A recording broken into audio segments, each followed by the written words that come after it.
Last time I showed a new project for our woodworking class, a writing armchair. This week I'm showing a second new project for the class, a Greene Greene Bedside Table. It shows many of the standard features of Greene Greene, including the ebony plugs and trim. Although appearing simple and small, there are many difficult and challenging construction features. Some that I like, but others I would rather sometimes go back to my traditional joinery methods. I'll point these areas out as I go through the construction. Since in this video I will go through the construction piece by piece, showing each component and how they fit together with the Greene Greene joinery. And we'll start with a clean sheet of paper, and the first components we're going to add are the front legs. And you can see here some of the challenging joinery that is required here. For example, the stretchers are not only with a tenon, but they are also socketed fully into a recess that is around the perimeter. That happens at the top as well. There's a tongue on the end of the rails, but the stretchers are then housed totally. Now here is the addition of the back legs. They're slightly different because the drawer front is going through the front. The back also has the back legs have a back which requires grooves to connect that back piece. The lower stretchers are added.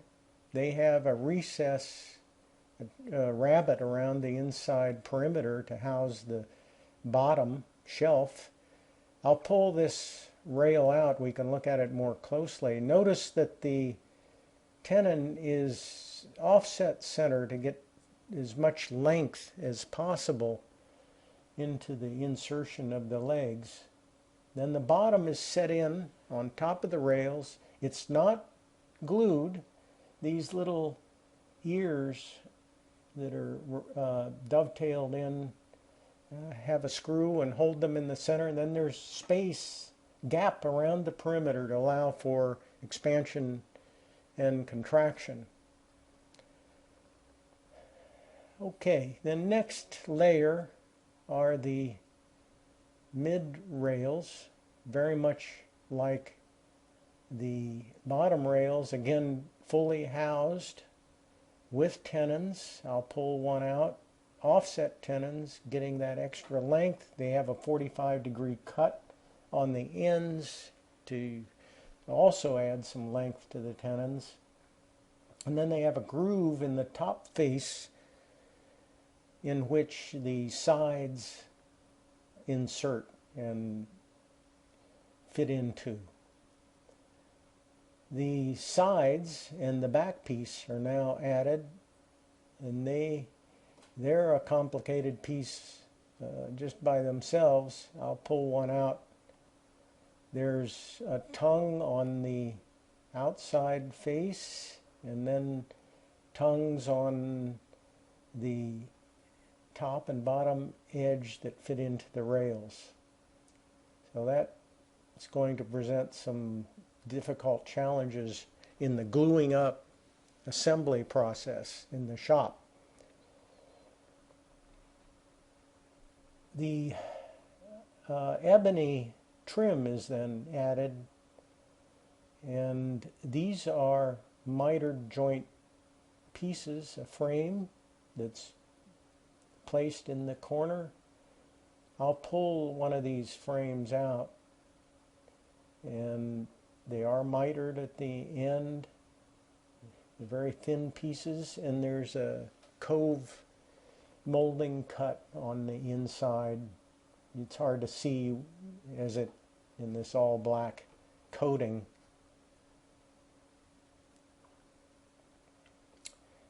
The